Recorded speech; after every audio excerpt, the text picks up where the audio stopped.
Hi YouTube family, అందరూ ఎలా ఉన్నారు? నేనైతే చాలా బాగున్నాను.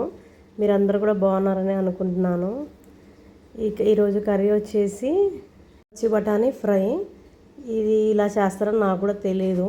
అంటే మా ఫ్రెండ్ చేసింది కొంచెం డిఫరెంట్గా. సో అందుకని నేను ఛానల్లో వ్లాగ్ చేద్దామని చెప్పేసి చేశాను.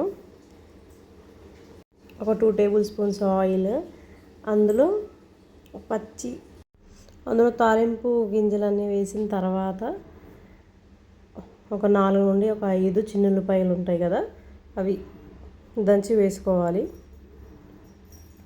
మనం దీనికి ముందుగానే పచ్చి బఠానీ ఏదైతే ఉంటుందో అవి కొన్ని తొక్కలతో సహా అలాగే బాయిల్ చేసుకోవాలి. అవన్నీ కూడా బాయిల్ చేసుకొని పక్కన పెట్టుకోవాలి. ఇప్పుడు ఇందులోనే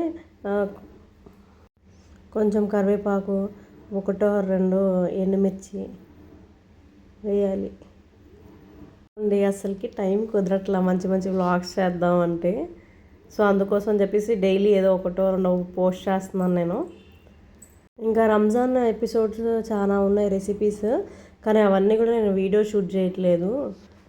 సో అందుకని చెప్పేసి నేను అప్లోడ్ చేయట్లేదు. ఇవన్నీ కూడా నార్మల్ కర్రీస్ చేస్తున్నాము, సో అదే అప్లోడ్ చేస్తున్నాను. ఇప్పుడు ఈ తాలింపులన్నీ ఫ్రై అయిన తర్వాత మనం పచ్చి బఠానీ, ఉడకబెట్టుకున్న పచ్చి బఠానీ అండ్ దాని తొక్కతో సహా అలా ఆయిల్లో వేయాలి. ఇవి బాగా మనం ఫ్రై చేయాలి. ఇవి ఎంత బాగా ఫ్రై అయితే ఇంకంత బాగా టేస్ట్ ఉంటుంది. ఇందులోనే మనం కొంచెం పసుపు, కొంచెం ఉప్పు యాడ్ చేసుకోవాలి. వెజిటేబుల్స్లో ఏంటంటే ముందుగా ఉప్పు వేసుకుంటారు, ఎందుకంటే కొంచెం అవి తొందరగా మగ్గుతాయని చెప్పేసి. ఇవి మగ్గడం కోసం మనం మూత పెట్టేసుకున్న తర్వాత కొంచెం ఆల్మోస్ట్ ఒక 50% వరకు ఉడికిపోయినాయి. అవి ఆయిల్లో ఫ్రై అయినాయి. మనం కొంచెం కావాల్సినంత కారం యాడ్ చేసుకోవాలి, కావాల్సినంత ఉప్పు యాడ్ చేసుకోవాలి.